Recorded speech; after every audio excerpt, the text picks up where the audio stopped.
Le grand Idriss. C'est comment? Ça dit quoi? Bon, on est là. Hein. On se retrouve aux USA. Finalement, aux USA. On est là. Comment ça se passe? L'American Dream, comme on dit. Comment ça se passe? For sure. Bon, ça se passe très bien pour l'instant. Tu t'intègres bien? Tout doucement, on essaie de faire avec, commencer avec les cours de langue et tout. Et puis après, transférer pour les cours en tant que tel. Les cours à Quand je vois que ton thé est un peu lisse. C'est le rêve américain, c'est comme ça et tout. Est-ce que tu as eu des challenges au début? Comment ça s'est passé avec les premiers cours?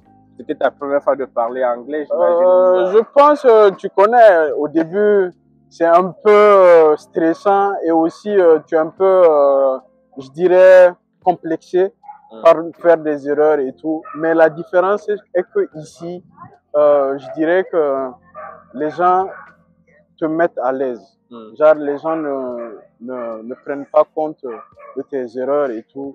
On ne se moque pas ici. Tu connais en français, quand tu fais une petite erreur, oh, laisse tomber et tout. Mais ici, on te dit que c'est plus tu pratiques, plus tu pratiques ton anglais, plus tu améliores ton, you improve your English. Tu vois, non, tu vois, you get it. C'est bien. Donc, je dirais que, voilà, essayer de... Moi, au début, c'est ça, j'étais un peu complexé par faire des erreurs et tout. Mais maintenant, voilà, quoi, j'essaie de... Je ne dirais pas que je m'en fous, mais voilà, quoi, j'essaie... Tu n'as plus la peur, en fait, tu n'as plus le doute, parce que c'est pas important. Mais c'est, en fait, ce qui est bien dans la vie, c'est ce qu'on oublie, mais c'est ce qu'on apprend quand on est enfant. C'est en titubant, en tombant, qu'on apprend à ne pas faire la même erreur. Exactement. Du coup, si tu parles et que tu dis quelque chose qui n'est pas bien, peut-être si quelqu'un te corrige, ou quand tu entends quelqu'un le dire bien, tu dis, ah, c'est comme ça. C'est comme ça, Donc, moi, j'ai passé mon temps quand j'ai commencé aussi. À chaque fois que quelqu'un dit quelque chose, je dis, c'est fini. Exactement. Je veux dire la même chose. Et plus tu essaies de pratiquer, plus tu es fluent. You improve your fluency. Non, c'est bien, je suis content pour toi. Et on te souhaite de bonnes chances. Et c'est comment, en fait, c'est comme vous dit, vous qui nous regardez, venir ici faire sa langue, en fait, c'est être en immersion. Et ça vous permet de plus facilement identifier ce qu'il faut apprendre, bien faire.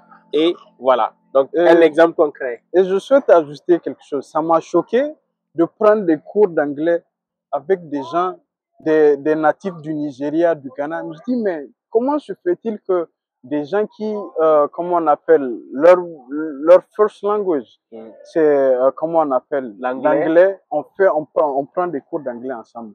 Et tout ça. Là, je me suis rendu compte que c'était vrai ce que tu disais.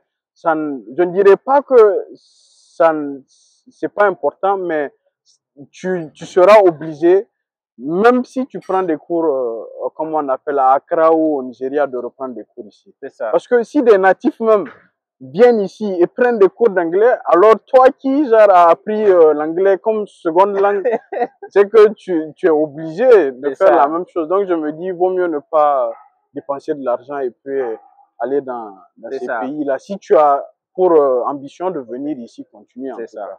Donc voilà le petit conseil que je peux vous donner, le petit tips. Donc vous avez entendu, hein, en tout cas, nous on est là pour vous accompagner, vous aider à réaliser votre rêve comme du coup il l'a fait. Et c'est un plaisir, donc on lui souhaite les meilleures chances. Donc si vous avez des questions, n'hésitez pas de le mettre en zone de commentaires. Et peut-être qu'on fera un live avec lui pour qu'il vous en dise plus aussi. Donc merci, c'était nous à Seattle. Allez, à vous. Ciao. Bye bye.